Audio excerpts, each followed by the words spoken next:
We're going through this one a couple times. So from here, we're going to take a ride down to the Pleasantville Covered Bridge, which is out near my house. It's right around the corner from the covered bridge where I put Motovlogger stickers. I don't stop at it very often because it gets a lot of traffic for a little bridge. It's amazing how many people go through that thing. We'll stop, we'll get a picture just so we can document our little covered bridge tour that this is somehow turned into. Although I don't know you really call it a covered bridge tour if you've only hit like 3 bridges. Greetings, YouTube. This is Mike Haley 7. This is Quiet Man from South Philly, PA. Moto Ramblings here. Dustin from Two Wheel. Saddlebag 73. This is Goofy Bastard here. Mr. McStash here. I'm Phil from Western Super Motovlogger. This is Blue Black Door Channel, and you watching Walt in PA. Walt in PA. Walt in PA.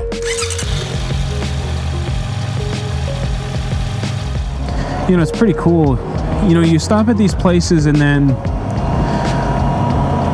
you know, you start reminiscing. I hate to say it's reminiscing because it was only last year that I did this, a couple months ago. You know, back in like October, November, I was back this way visiting these bridges.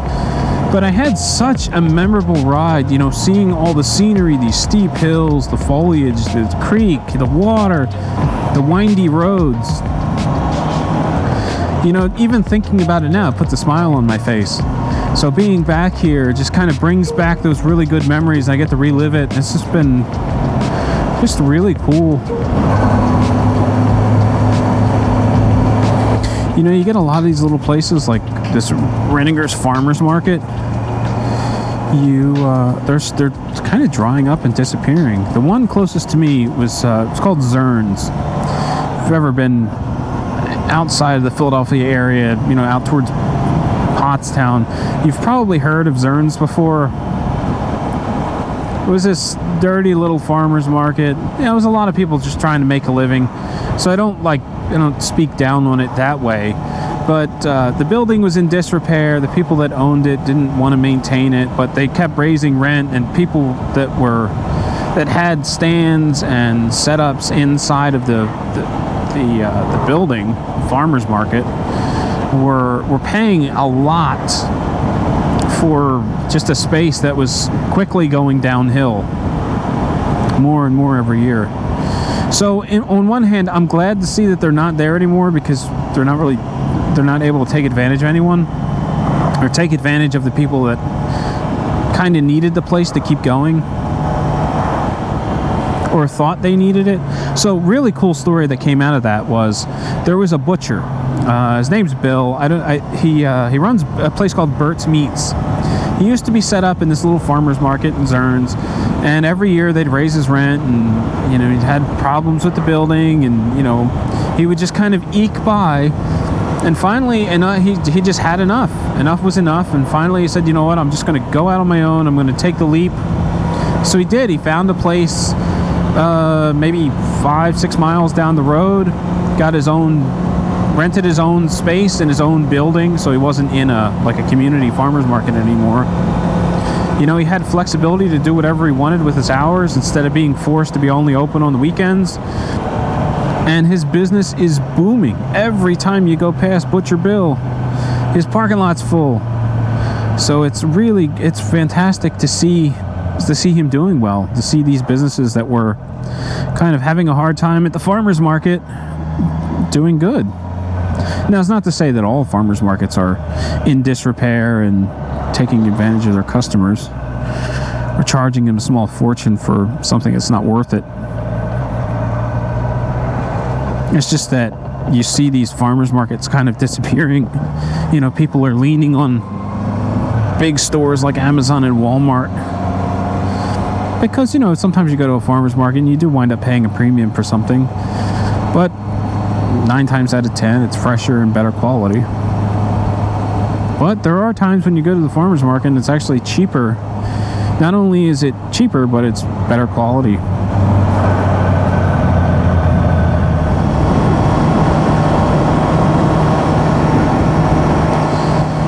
past few months I've been trying to rein my video time in, you know, keep it 12 minutes or less, usually in favor of less. And looking at my limited analytics for YouTube, because being a channel as small as I am, there are certain things that I can't see because there's just not enough data to provide accurate points.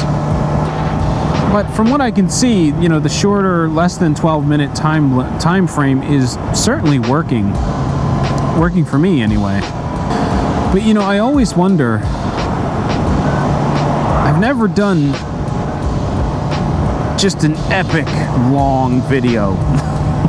And sometimes I want to try it. I want to record just something long. Now, you know, and I'm not talking like 20 minutes long, 26 minutes long. I'm talking like 45 minutes, an hour and 10 minutes, you know, like just for the hell of it, just to try it. I don't expect my my subscribers to watch all of it, but I'd just be curious to see how that all plays out, how it works, whether or not it would be worth it. Because, you know, some of those big long series that I've done, like for instance, the video I did where I went to Kutz Mill Bridge, I broke it into 4 parts because it just seemed like manageable bite-sized pieces.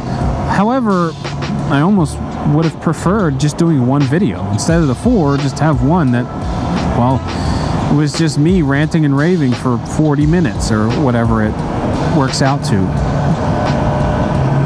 That YouTube probably has an upload limit. I don't think I could have done the epic journey to nowhere in particular in one piece. God, that was a long, well, you figure it was 13 parts. Each part was ballpark 10 minutes, 10, 12 minutes. So, you know, 144 minutes-ish. I just don't see anyone sitting through 2 hours of me just riding a motorcycle down the road and talking. But, you know, part of me just, I want to try it. I want to do the experiment. I want to see what happens. If it's a miserable failure, okay. Yeah, I get it. No one wants to watch anything crazy long. But what if it isn't? What if people actually watch it? What if my watch time goes through the roof? Because, I mean, here's something interesting for you. Ryan Urlacher, I don't know that he does it much anymore, but he used to do what he called documentaries, which were, you know, him and the guys would ride from, where are they, up in Seattle, you know, the Washington area, and they would ride out to Vegas or something, or Sturgis, and it would be this big, long road trip, and it would run for over an hour, and I'd watch the whole thing. You know, I'm into that. I like those long, as long as the story flows, I'm totally down for watching those really long videos. God, I can't think of his name. There was a video that I stumbled onto when I first wanted to get back into riding, and it was basically this guy. He decided he wanted to sell his GSXR 600 or something, and what he was going to do was he was going to buy an adventure bike, and then he was going to ride from, oh man, where was he? The Connecticut area. He was going to ride all the way down to Panama to was it Dorian's Gap or something like that?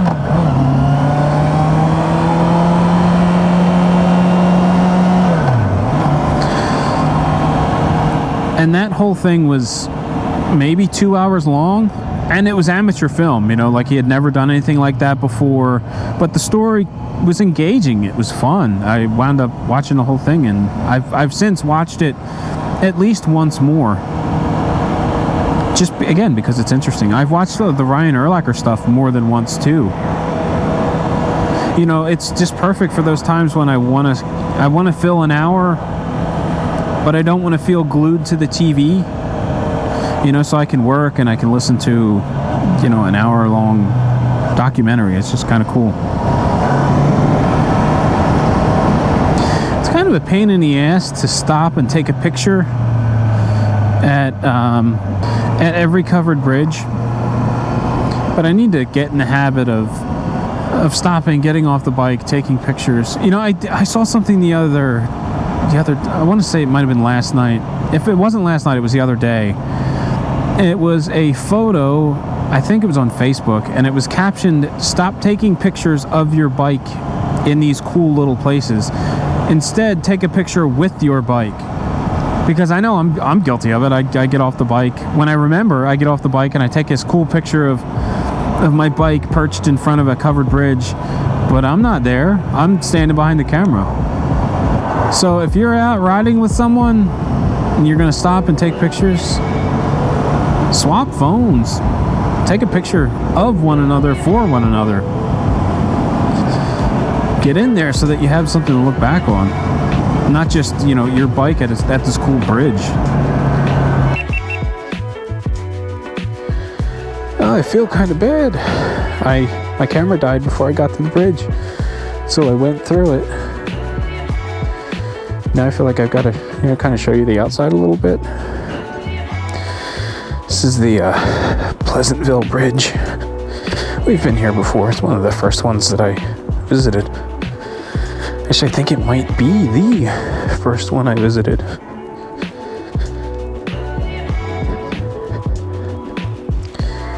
Just a cool bridge.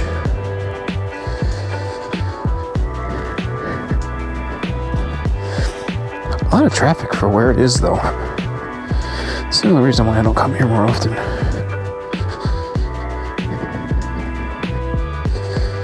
It's amazing how many cars go through that bridge over the course of an afternoon. All right, let's get back on the road. Kind of like to go to get you through it. You've seen it before, but oh shit. I feel like part of the process in this whole little video tour series, whatever it's turned into, is going through each bridge.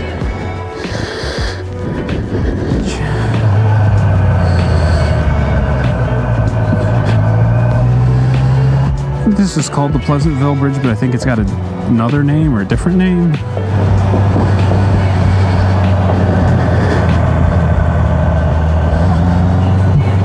Never been down Toll House Road before, so let's go this way.